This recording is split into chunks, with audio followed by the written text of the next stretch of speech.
Raum and Ishmam are two ways that are used to stop at words in the Quran. They are less known than the third type, which is stopping with sukun. We'll cover these three types to understand how to properly stop at the end of words. Let's start with the more common of the three, which is stopping with sukun.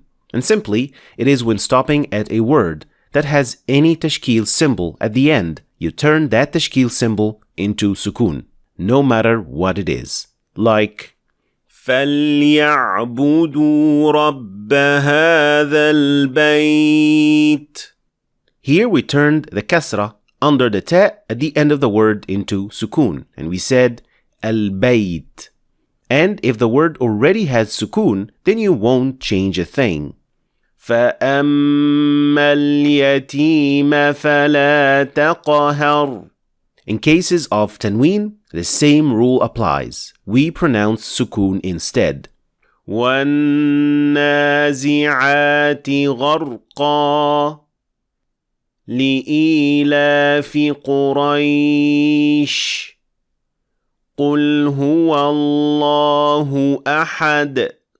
However, there are two special cases which need your attention. First, if a word ends with hamza that has tanween fatha, then when stopping, you must pronounce alif after hamza, which will now have fatha, even if you can see alif at the end of the word, like in this example. وَأَنزَلَ مِنَ السَّمَاءِ مَاءً إِنَّا أَنشَأْنَاهُنَّ إِنشَاءً. So, if we said إِنشَاء, then it would be a mistake. So you must pronounce that alif when stopping at hamza that has tanween fatha. We call that type of alif alif al-iwad, or the alif of compensation. Second, if a word ends with ta marbuta, the one that has the two dots, not this one, it would mean that you will drop the tashkil as well as the points of the ta marbuta and only pronounce it as ha marbuta, like in this example. اقترب للناس حسابهم وهم في غفلة معرضون. I explain more differences between ta marbuta and ha marbuta in this lesson, so check it out if you want to learn more about that topic. So this is the most common way to stop at words in the Quran. Let's move on to the next method, which is ishmam. So what is ishmam? Well, ishmam is shaping the lips in an O form immediately after stopping with sukun at a word. So first, you're stopping with sukun and then immediately afterwards applying the shape of the lips. This can only be applied on words ending with dhamma. So words ending with fatha or kasra cannot be stopped at with ishmam. We see it used in this example. إِيَّاكَ نَعْبُدُ وَإِيَّاكَ نَسْتَعِينُ. And as you can see, it is only observable, and you add no sound whatsoever. And we apply it only on words ending with dhamm. So such words that have fatha or kasra at the end, we cannot apply ishmam on them. And if you're now thinking, what is the point of ishmam really? I mean, it cannot be heard, so why is this even a thing?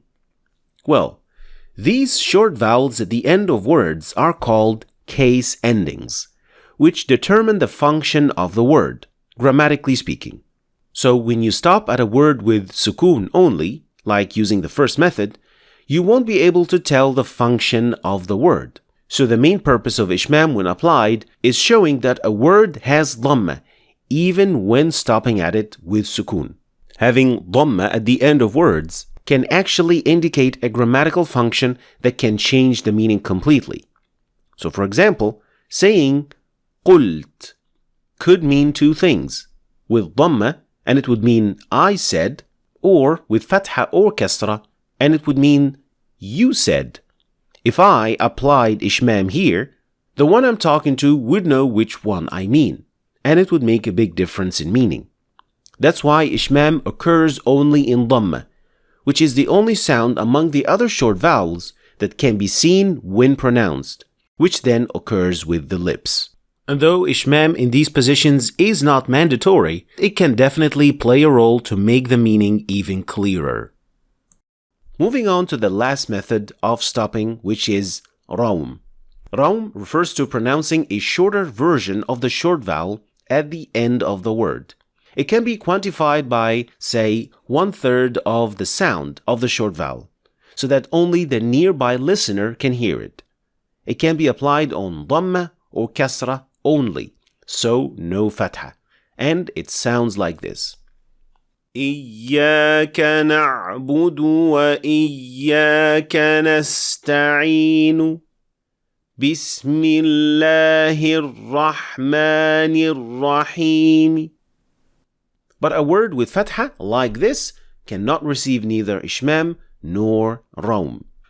So in these ayat, we can only apply the first method, which is sukun at the end of the word. Finally, there are 3 exceptions concerning raum and ishmam. So these exceptions apply on both of them. Number 1. Words ending with ta marbuta cannot receive either raum or ishmam. You only have one option, which is stopping with sukun. So here in these 2 words, I cannot apply ishmam or raum.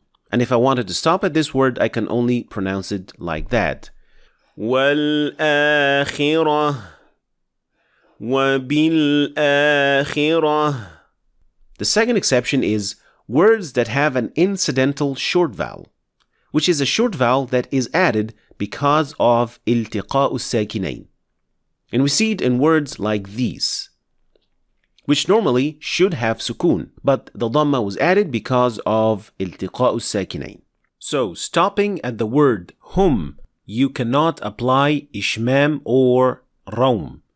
And if you stop at wabashir, it is not possible to apply raum here either, since these short vowels are caused by iltiqa'u sakinain. If you want to learn more about that, then I would recommend this lesson. It will explain this topic with greater details.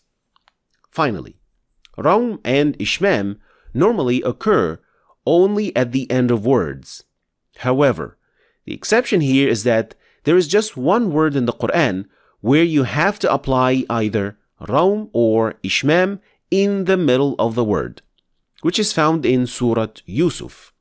ما لك لا تأمنا على يوسف ما لك لا تأمننا على يوسف.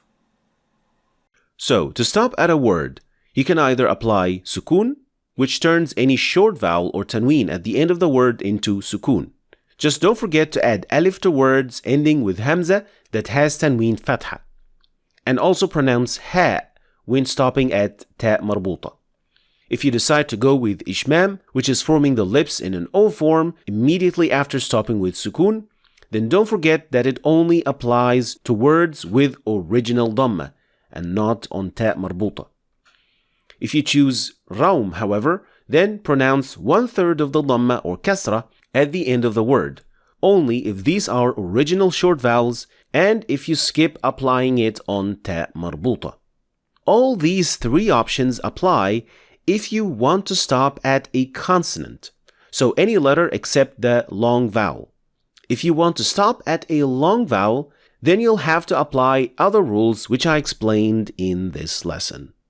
Thanks for watching. Don't forget to subscribe to our new channel, Arabic101 Vocals, if you're interested to listen to recitations and other recordings we produce with lip movement. Thanks for watching, and I'll see you in the next lesson, inshallah.